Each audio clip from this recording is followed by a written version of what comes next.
Study IQ IAS, अब तैयारी हुई अफोर्डेबल। नमस्कार दोस्तों किसी भी देश के अंदर डिफेंस मिनिस्टर का जो रोल है वो बहुत इंपॉर्टेंट होता है। और स्पेशली भारत जैसे देश में जब हमारे यहाँ पर दो ऐसे पड़ोसी हैं जो लगातार डिस्टरबेंस करते रहते हैं, चाहे वो पाकिस्तान हो या फिर चाइना हो। इसी को देखते हुए अभी रिसेंटली राजनाथ सिंह जी का एक बयान आया था जिसको लेकर काफ़ी चर्चा हो रही थी। उन्होंने ये कहा था आर्म्ड फोर्सेस से कि आप अपने आप को प्रिपेयर करिए फॉर अनएक्सपेक्टेड, क्योंकि यहाँ पर आपकी जो नज़र है वो नेबरिंग कंट्रीज़ पर होनी चाहिए, कभी भी कुछ भी हो सकता है। लेकिन उसके बाद अगर आप देखोगे तो कल जो है डिफेंस मिनिस्टर राजनाथ सिंह जी का एक और बहुत बड़ा बयान आया है। और कहीं ना कहीं यहाँ पर भारत में आपने अक्सर देखा होगा, कई बार लोग सवाल पूछते हैं कि भारत कब अपने पीओके को, जो पाकिस्तान ऑक्यूपाइड कश्मीर है, उसको अपने अंडर में ले सकता है। और कहीं ना कहीं उसी सवाल का जवाब राजनाथ सिंह जी ने दिया है। और आप देख सकते हो यहाँ पर Rajnath Singh urges POK residents to join India, cites Pak lawyers affidavit. तो ये एग्जैक्टली मामला है क्या, राजनाथ सिंह जी ने यहाँ पर क्या बोला? पाकिस्तान की तरफ से मैं आपको बता दूं, जो पीओके है उसको फॉरेन लैंड बोला गया है। अगर आप पाकिस्तान का संविधान देखोगे वो अपने आप में ही मानते हैं कि जो पीओके है वो एक फॉरेन लैंड है, वो पाकिस्तान का हिस्सा नहीं है। तो जाहिर सी बात है, तो ये हम सब जानते हैं कि भारत में भी अगर आप देखें तो साइंस संविधान हो, हर तरफ हमने पीओके को हमेशा से अपना माना है। तो इसी को थोड़ा डिस्कस करेंगे एग्जैक्टली प्लान क्या है राजनाथ सिंह जी का, उन्होंने क्या कहा है कि पीओके कैसे भारत में शामिल हो सकता है। आपको बहुत कुछ जानने को मिलेगा। चलिए आगे बढ़ते हैं, लेकिन उससे पहले मैं आप सबको बता दूं कि 10 सितंबर से स्टडी IQ का बहुत ही स्पेशल बैच लॉन्च हो रहा है, प्रतिज्ञा प्लस। सबसे खास बात इसकी यह है कि अगर आप इस बैच को ज्वाइन करते हैं और 2025 का सिर्फ प्रीलिम्स भी क्रैक कर लेते हैं तो जो पूरा फीस है वो आपको रिफंड कर दिया जाता है। और इसके अलावा अगर आप 2026 हो, 27 हो, कोई भी लेना चाहते हैं ले सकते हैं। हमारे वेबसाइट ऐप पर जाइए या फिर कमेंट सेक्शन में लिंक, और आपको यूज करना है ये कोड अंकित लाइव, ताकि आप मैक्सिमम डिस्काउंट ले सकें। और इसके अलावा अगर आप MCQs अटेम्प्ट करना चाहते हैं तो मेरे इंस्टा पेज पर जाइए, वहां पर स्टोरीज में जितने भी MCQs हैं उसको भी आप अटेम्प्ट कर पाएंगे। चलिए शुरुआत करते हैं और सबसे पहले ये देखते हैं कि एग्जैक्टली हुआ क्या है। देखिए, हमारे रक्षा मंत्री राजनाथ सिंह जी, उन्होंने बेसिकली जम्मू कश्मीर में इलेक्शन रैली के दौरान, क्योंकि अभी आपको पता है जम्मू कश्मीर में चुनाव होना है और उसी में यहाँ पर जो बीजेपी है, बाकी के जो पार्टीज हैं, वो सभी यहाँ पर रैलीज निकालने की कोशिश कर रहे हैं और अपनी बातों को यहाँ पर रख रहे हैं। इनफैक्ट मैं आपको बता दूं, अभी जो अमित शाह जी हैं वो भी 2 दिन पहले होकर आए थे और यहाँ पर उन्होंने जो पार्टी का मैनिफेस्टो है वो सब भी रिलीज किया था। लेकिन उसके बाद यहाँ पर राजनाथ सिंह जी जो है रैली निकालने का है, तो वहां पर जो रामबान असेंबली है उस कॉन्स्टिट्यूएंसी में जो है वो अपने कैंडिडेट के लिए सपोर्ट मांग रहे थे। और उसी के दौरान देखिए उन्होंने कई चीजें बोली। यहां पर उन्होंने ये कहा कि जो पाकिस्तान ऑक्यूपाइड कश्मीर के रेसिडेंट्स हैं, हम उनसे अनुरोध करते हैं कि वो भारत ज्वाइन कर जाएं। यहां पर उनका यह कहना था कि पाकिस्तान अगर आप देखोगे तो वो खुद आपको अपना नहीं मानता, लेकिन भारत के जो लोग हैं वो हमेशा से आपको अपना ही मानते रहे हैं। साथ ही साथ राजनाथ सिंह जी ने यह भी कहा कि 2019 में जो 370 को एब्रोगेट किया गया था उसके बाद से मेजर चेंजेस देखने को मिला है। स्पेशली बोला उनके द्वारा यह गया है कि पहले यहां पर गोलियां चला करती थी, बुलेट्स फायर किया करते थे, लेकिन अब यहां पर यूथ के हाथों में लैपटॉप है, कंप्यूटर्स है, और कहीं ना कहीं जो पिस्टल और रिवॉल्वर वाली पहली चीजें होती थी अब वो आपको देखने को नहीं मिलेगी। तो बहुत तेजी से जम्मू कश्मीर में परिवर्तन हो रहा है। तो खैर, अब क्वेश्चन यहां पर सबसे पहला यह आता है कि पीओके को लेकर डिफेंस मिनिस्टर ने क्या बोला। देखिए, उनका यह कहना था कि आप बीजेपी को सपोर्ट करिए, जो अगली सरकार बने जम्मू कश्मीर में वो बीजेपी की होनी चाहिए, क्योंकि बीजेपी क्या करेगी, यहां पर मैसिव डेवलपमेंट लेकर आएगी इस पूरे रीजन में। और जब इतना सारा डेवलपमेंट इस पूरे रीजन में होगा तो यहां पर जो लोग हैं पीओके के, जो पाकिस्तान ऑक्यूपाइड कश्मीर में जो लोग रहते हैं, वो इन सारी चीजों को देखेंगे और वो भी यहां पर चाहेंगे कि वो पाकिस्तान से अलग होकर भारत में शामिल हो जाएं। और ये कहीं ना कहीं एक अच्छा तरीका है भारत में शामिल कराने का, क्योंकि देखिए यहाँ पर अक्सर बोला जाता है कि अटैक कर देना चाहिए, कभी कुछ हो जाए, लेकिन देखिए एक्चुअल अगर आप रियलिटी देखोगे तो कहीं ना कहीं वो सारी चीज़ें उतनी पॉसिबल नहीं लगती हैं जितना अगर हम इस माध्यम से देखें चीज़ों को। इनफैक्ट अगर आप देखिए यहाँ पर उनका कहना था कि रिसेंटली पाकिस्तान ने खुद एडमिट किया है कि जो पीओके है वो एक फॉरेन लैंड है। तो जब पाकिस्तान ही आपको अपना नहीं मानता तो आप कैसे एक्सपेक्ट कर सकते हैं कि जो पाकिस्तान है वो आपका डेवलपमेंट करेगा। इनफैक्ट कई बार ये इल्ज़ाम भी लगाया जाता है पाकिस्तान पर कि वो पीओके रीजन का जो भी रिसोर्सेज है वो ले तो लेते हैं, लेकिन वो जितना भी पैसा आता है रिसोर्सेज के माध्यम से वो पीओके पर नहीं लगाया जाता, उनके लोगों के वेलफेयर पर नहीं लगाया जाता, बल्कि यहाँ पर पंजाब और बाकी के रीजन्स में दे दिया जाता है। खैर, अब क्वेश्चन यहाँ पर यह है कि पाकिस्तान ने कब ये बोला कि पीओके उनका एक फॉरेन लैंड है। तो ये आप देख सकते हो खबर, PoK foreign territory admits Pakistan government in high court. ये एक्चुअली मामला है 31 मई का। इसमें हुआ क्या था कि एक किडनैपिंग का केस चल रहा था कश्मीरी पोएट और जर्नलिस्ट अहमद फराद शाह को लेकर। और इसी केस के दौरान क्या होता है कि पाकिस्तान की जो एडिशनल अटॉर्नी जनरल हैं वो इस्लामाबाद हाई कोर्ट में ये बोलते हैं कि Pakistan occupied Kashmir is a foreign territory and that Pakistan has no jurisdiction over it. मतलब पाकिस्तान का खुद का ज्यूरिसडिक्शन उस लैंड पर नहीं है, ये खुद पाकिस्तान की सरकार ने कहा। खैर, अब क्वेश्चन यहां पर यह है कि ऐसा क्यों? पाकिस्तान के संविधान में क्या लिखा हुआ है? देखो, जैसे भारत में भी आपको पता है संविधान में आर्टिकल 1 अगर आप देखोगे, उसी प्रकार से वहां के भी अगर आप आर्टिकल 1 देखिए तो उसके क्लॉज 2 में लिखा हुआ है that the territory of Pakistan shell consist of provinces of.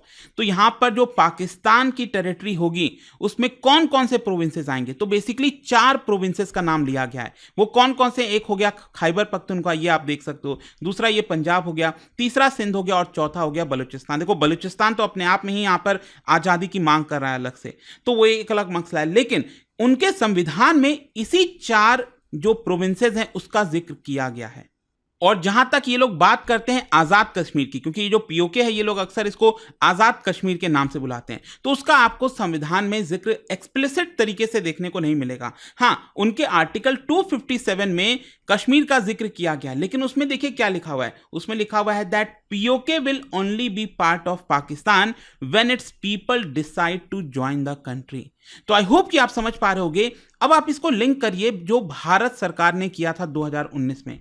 तो यहां पर सबसे पहले तो एक यही चीज होती है ना कि आपका खुद का संविधान क्या कहता है, आपका खुद का कानून क्या कहता है, और कहीं ना कहीं उसी माइंडसेट को बदला था भारत ने 2019 में जब आर्टिकल 370 को एब्रोगेट किया था और साफ साफ कहा था कि जैसे भारत के बाकी हिस्से हैं वैसे ही जम्मू कश्मीर भी भारत का हिस्सा है। खैर, यहां पर इनफैक्ट मैं आपको यह भी बता दूं कि राजनाथ सिंह जी ने एक और चीज बोला है अपने स्पीच में। ये जो रैली कर रहे थे उसमें उन्होंने ये कहा कि भारत रेडी है डायलॉग के लिए पाकिस्तान के साथ, लेकिन उन्होंने ये कहा कि भारत इनिशिएट तो कर सकता है डायलॉग, लेकिन इसका सबसे पहला और इंपॉर्टेंट कंडीशन यह है कि पाकिस्तान को तुरंत जो टेररिज्म है उसको फैलाना बंद करना चाहिए। पाकिस्तान जिस प्रकार से जम्मू कश्मीर में अभी भी कोशिश कर रहा है लगातार कि किसी प्रकार से, क्योंकि अभी आपने देखा होगा कि कश्मीर पर तो काफ़ी अच्छे से भारत सरकार ने पकड़ बनाई हुई है, लेकिन यहाँ पर जो जम्मू रीजन है उस पर रिसेंट टाइम्स में बहुत सारे अटैक्स देखने को मिले हैं। तो ये जो सारी चीज़ें हो रही हैं, इसको जब तक पाकिस्तान बंद नहीं करता तब तक यहां पर जो डायलॉग्स है वो नहीं हो सकते। इनफैक्ट उन्होंने एक और बहुत इंपॉर्टेंट चीज कही। उन्होंने कहा कि देखिए यहां पर इस पूरे टेररिज्म में जम्मू कश्मीर में अगर आप देखोगे ज्यादातर जो लोग मारे जाते हैं उसमें से 85% मुस्लिम्स हैं। मतलब कि यहां पर अल्टीमेटली जो मुस्लिम्स हैं वही इंपैक्ट होते हैं। उनका यह भी कहना था कि मैं होम मिनिस्टर रह चुका हूं भारत का और मुझे पता है कि यहां पर किस तरह से चीजें होती हैं और सबसे ज्यादा जो लोगों की जान जाती है वो मुस्लिम्स की जाती है पूरे जम्मू कश्मीर में। अगर हम टेररिज्म की बात करें तो कहीं ना कहीं यहां पर हमें कोशिश करनी चाहिए कि चीजों को रोका जाए, और पाकिस्तान अगर इस चीज को रोकता है तभी हम उनसे बात करेंगे। खैर, अब फाइनली यहां पर क्वेश्चन ये है, देखो राजनाथ सिंह जी ने तो ये बोल दिया, लेकिन क्या भारत के पास ऑप्शंस है? भारत पीओके को कैसे ले सकता है? ये एक बड़ा प्रश्न है। देखिए, इसको थोड़ा सा समझने की जरूरत है कि इसका कोई स्ट्रेट फॉरवर्ड आंसर नहीं मिलेगा, लेकिन यहां पर आपको बहुत सारे अप्रोच अपनाने पड़ते हैं। जैसे कि मैं आपको कुछ चीजें बताता हूं, 2-4 तरीका बताता हूं जिसमें अक्सर लोग कहते हैं कि इस तरीके से लिया जा सकता है। जैसे कि यहां पर बोला जाता है इंटरनेशनल प्रेशर डाला जाए। आपको पता ही है भारत हमेशा से अक्सर यहां पर प्रेशर डालता है, चाहे वो यूनाइटेड नेशंस का फोरम हो, कोई भी बड़ा इंपॉर्टेंट फोरम होता है उसमें भारत कहता है हाँ पाकिस्तान की तरह नहीं कि हर बार वही कश्मीर कश्मीर। अगर आप देखोगे यूनाइटेड नेशंस की स्पीच में उनके प्राइम मिनिस्टर बोलें जो बोलें तो वो हमेशा उसी का जिक्र करते हैं। भारत ये चीज़ नहीं करना चाहता, लेकिन हाँ, भारत हमेशा से कहता है टेररिज्म को लेकर कि पाकिस्तान को टेररिज्म जो है उसको बंद करना चाहिए। तो यहाँ पर इंटरनेशनल प्रेशर की जहाँ तक सवाल है, भारत ने काफ़ी कोशिश की हुई है, लेकिन ऐसा लगता नहीं कि उससे कोई हल निकलेगा। जहाँ तक बायलैटरल डायलॉग का सवाल है, क्योंकि बहुत से लोग पक्ष में होते हैं कि जब तक आप एक साथ दूसरे से बातचीत नहीं करोगे तब तक हल नहीं निकलेगा। भारत ने वो भी कई बार कोशिश कर लिया। इनफैक्ट आपको याद होगा पीएम मोदी जब पहली बार प्राइम मिनिस्टर बने थे, वो रुके भी थे वहाँ पर पाकिस्तान में और नवाज शरीफ के साथ मुलाकात भी की थी, कहीं ना कहीं रिलेशंस को बेटर करने की कोशिश हुई, लेकिन शायद वो भी कामयाब नहीं हुआ। उसके बाद लगातार हमने अटैक्स देखे और वो हम सब जानते हैं फिर क्या होता है। इसके अलावा यहाँ पर बोला जाता है कि आपको पावरफुल नेशंस के साथ अलायंसेस बना के रखने चाहिए, चाहे वो यूएस हो, रशिया हो। जहाँ तक सवाल है, और आप सभी जानते होंगे, भारत कहीं आगे है पाकिस्तान से अलायंसेस बनाने में। जितने भी बड़े पावरफुल कंट्रीज हैं उनका अच्छा संबंध है इस समय भारत के साथ। तो ये माध्यम शायद अभी तक लगता नहीं कि सक्सेसफुल हो सकता है पीओके लेने के लिए। जहाँ तक दूसरा है लीगल और कॉन्स्टिट्यूशनल मेजर। देखो, जहाँ तक कॉन्स्टिट्यूशन का सवाल है, भारत ने बार बार ये चीज़ कही है कि जो पाकिस्तान ऑक्यूपाइड कश्मीर है वो भारत का हिस्सा इसलिए है क्योंकि 1947 के पहले अगर आप देखोगे, जब देश आज़ाद हुआ था, तो वहाँ के जो राजा थे वो थे महाराजा हरि सिंह। और उसके बाद हमने देखा किस तरीके से पाकिस्तान अटैक करने वाला था श्रीनगर पर और कश्मीर पर।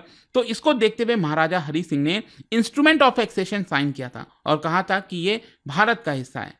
तो ये तो साफ साफ है कि ये भारत का ही हिस्सा होना चाहिए, लेकिन पाकिस्तान इसको मानने के लिए रेडी नहीं होता। तो वो एक चीज़ है। जहाँ तक एक और कॉन्स्टिट्यूशनल मेजर का सवाल है, तो मैंने आपको पहले ही बोला, आर्टिकल 370 एक बहुत बड़ा कदम था। इसको छोटा कदम मत मानिए, क्योंकि यहाँ पर आपको याद होगा 2019 के पहले कई बार बहुत सारे बड़े बड़े पार्टीज नेताओं ने कहा कि ये तो कभी हो ही नहीं सकता, इट इज़ ऑलमोस्ट इम्पॉसिबल।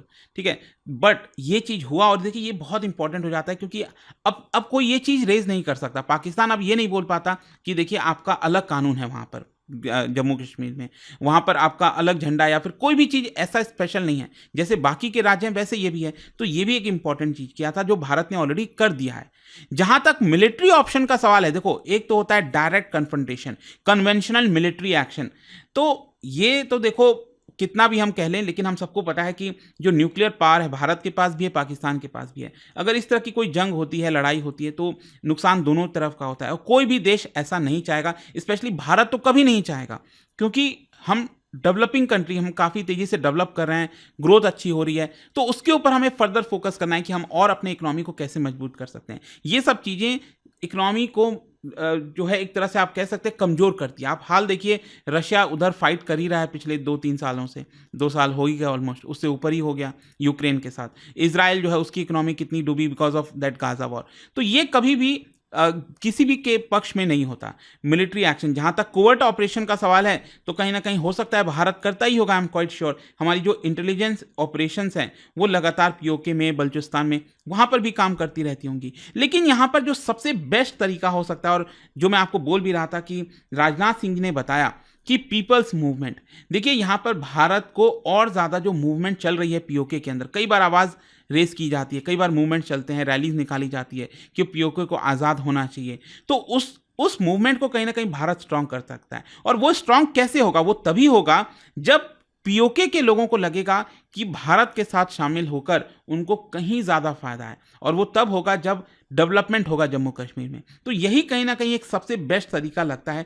खैर, आपका क्या सोचना है इस पूरे मामले को लेकर, मुझे कमेंट्स में ज़रूर बताइएगा। और आई होप कि इस वीडियो के माध्यम से आपको काफ़ी एक सारे पहलू मिले होंगे। और जाने से पहले एक इंटरेस्टिंग क्वेश्चन, क्या बता सकते हो रिसेंटली किस ऑर्गेनाइजेशन के द्वारा अनाउंस किया गया था प्लान कि दुनिया का हाईएस्ट फाइटर एयरफील्ड लद्दाख में बनाया जाएगा? किसने अनाउंस किया था? इसका राइट आंसर आप सबको पता है, मेरे इंस्टाग्राम पर तो मिलेगा ही। वहाँ पर अगर आप नहीं हो कोई बात नहीं, टेलीग्राम से ले सकते हैं इसका सही उत्तर। मैं कई सारे जो MCQs हैं वो यहाँ पर स्टोरीज में डालता रहता हूँ। अगर आपको PDF चाहिए तो टेलीग्राम पर आइए, अलग अलग सोशल मीडिया पर आप जुड़ पाओगे। और जैसा मैंने आपको बताया, अगर आप UPSC की तैयारी कर रहे हैं, कोई भी बैच चाहते हैं, you can simply use this code Ankit live to get maximum discount. And I hope की वीडियो आपको पसंद आया होगा। मिलता हूँ आपसे next time. Till then, thank you very much, see you soon. Study IQ IAS, अब तैयारी हुई अफोर्डेबल।